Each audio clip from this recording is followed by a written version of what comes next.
Good morning, it's me, Betty B, and I'd like to share with you how to make a gorgeous flower like this with corner punches like this. You can use any brand of corner punch, and I would like to show you how simple and goof-proof this is. Are you ready? Let's get started. What we're going to use today is going to be the fun part is that it uses any kind of paper. You're going to be able to use regular designer paper like this, or you're going to be able to use cardstock like this. And we're going to start with a circle. Now this is a big one, and I've done it so that you're going to be able to see just the steps. And I haven't used any kind of die cutting machine or anything complicated because this is my goof-proof process if you just kind of follow the rules a little bit. These steps are simple but important. You're going to draw a circle, and you can use any household item to help you to keep your circle pretty straight. In this case, I used either the top to a mason jar. I think I did that one for this size circle, or I used a spool of ribbon, which I'm going to use for this size circle. And I'm going to show you then how I created these types of flowers right here. Isn't this absolutely beautiful? Okay, so you're going to draw a circle and cut it out, and then right in the middle you're going to put a dot. You also need to draw like a bullseye on the outside of your circle, of your dot, and that's to give your flower a floor. You'll see where when you cut your petals, they need to come into a place where they have something to hold on to. And so it doesn't matter whether you have a little skinny floor and make it kind of like a little daisy, or if you're going to have a bigger floor and make it like a sunflower. Whatever you like. This one had a smaller floor. Okay? And this one had a bigger floor. Can you see that against the white? There you go. Okay, so those are the three things you're going to do. The circle, the dot, and the bullseye. Okay, ready to go? We're going to take our circle, and this time I'm going to use a patterned paper. And just for your convenience in being able to see, I'm going to work from the back. And I'm going to grab a corner punch. This happens to be a Martha Stewart one, but any brand will work. And you're going to look inside the cutting blade, not the other side where you're looking at the designer part. And I'm going to show you what I'm talking about inside here. I'm not concerned with the diamond shape that's up here or the triangle.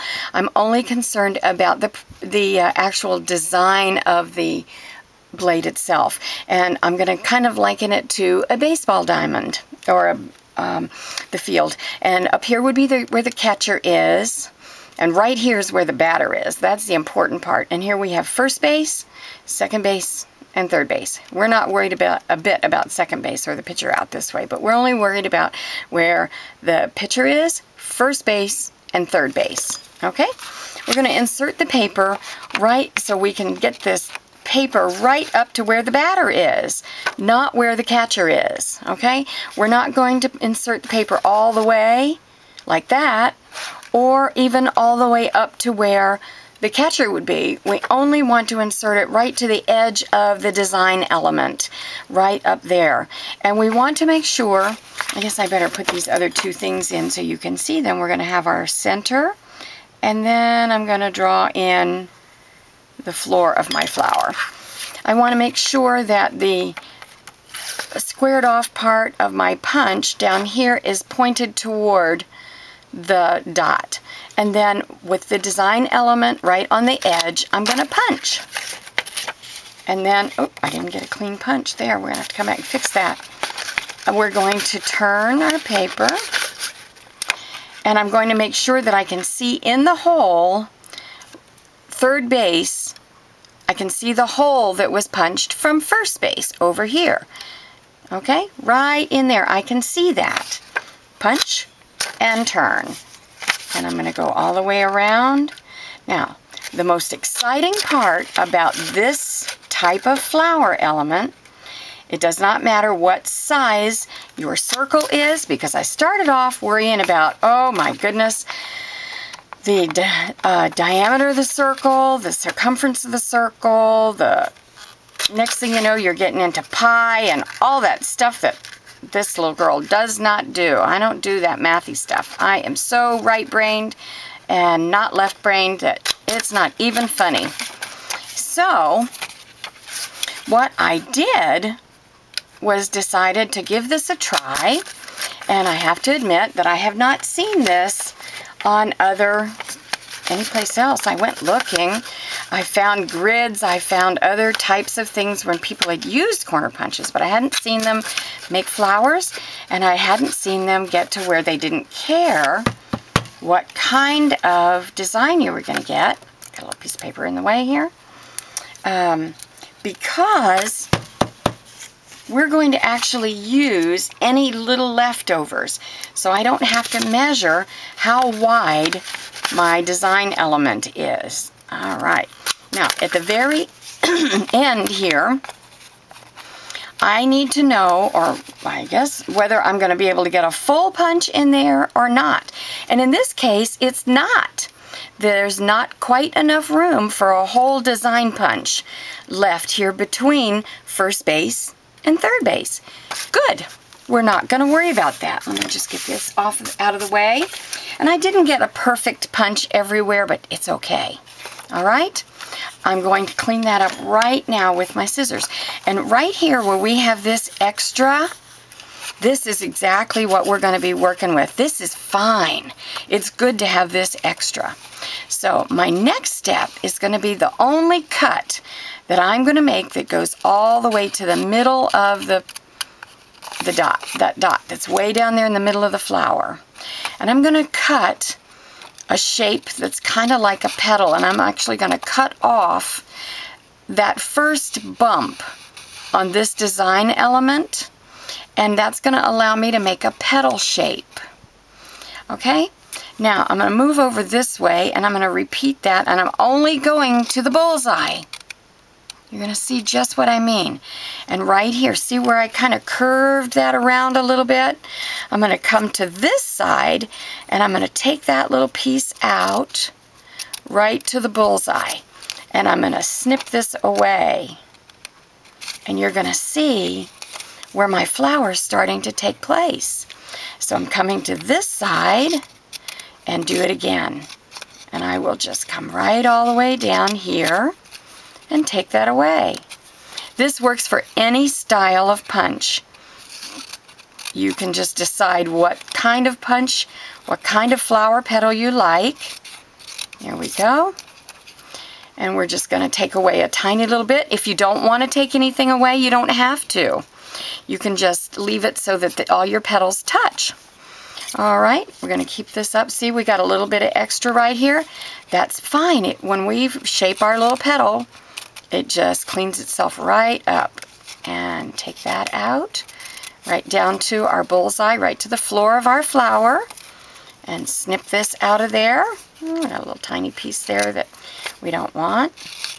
Remember that flowers are nature's beautiful kisses, and we don't need, they won't be all perfect, but they look gorgeous in the garden.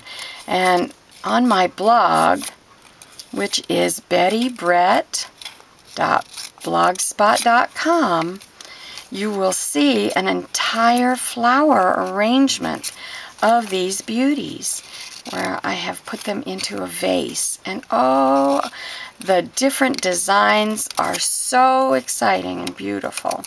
Okay, we're almost back to the beginning where I've come all the way around. And you can layer these. You can put glimmer mist on them, or Pearl X, or whatever kind of design element you'd like to have in the middle. I've put pom-poms down there, little beads, all kinds of things. Okay, last petal. Now, we're back to the beginning. And see all of this little extra bit here? We still are going to take out a petal shape because we want to make sure that there's the right amount of space between this petal and this petal. And we're going to take this extra element that we had here and rotate it underneath of this petal right there. And that gives our flower that cup shape. And that cup shape is real important for us to be able to make this flower have a natural look to it. And I'll show this to you in a moment on a card. And I'm going to come back right now and cut this off so that I don't see this solid part underneath of the holes of the petal. So scoop it under there just like that. Add just a little bit of glue. And right here, I'm going to put this tiny bit of glue right there. And hold it for 1 second. And there we have it. It is all finished. The next thing, oops, I forgot we were going this way. I've been working with white flowers. So we have a beautiful gingham flower, which is such a hot element right now. So you're going to take your finger and just soften the fibers of your flower by bringing around, around, and around. And we are finished. All we're going to do now is add whatever design element we want in the middle of this flower. Maybe we'd like to have a couple of yellow pom-poms. And in this case, I've used white cardstock and added tiny little flower elements, colored it with Copics. And you can add stickles, you can do whatever you like on there. And here's a card where I have used this on the front of the card and use that as the design element here. So I hope that you will be able to go out now and create an entire garden of beautiful, beautiful punched flowers and enjoy them. Thanks so much for stopping by. This is Betty B. Have a wonderful day. Bye-bye.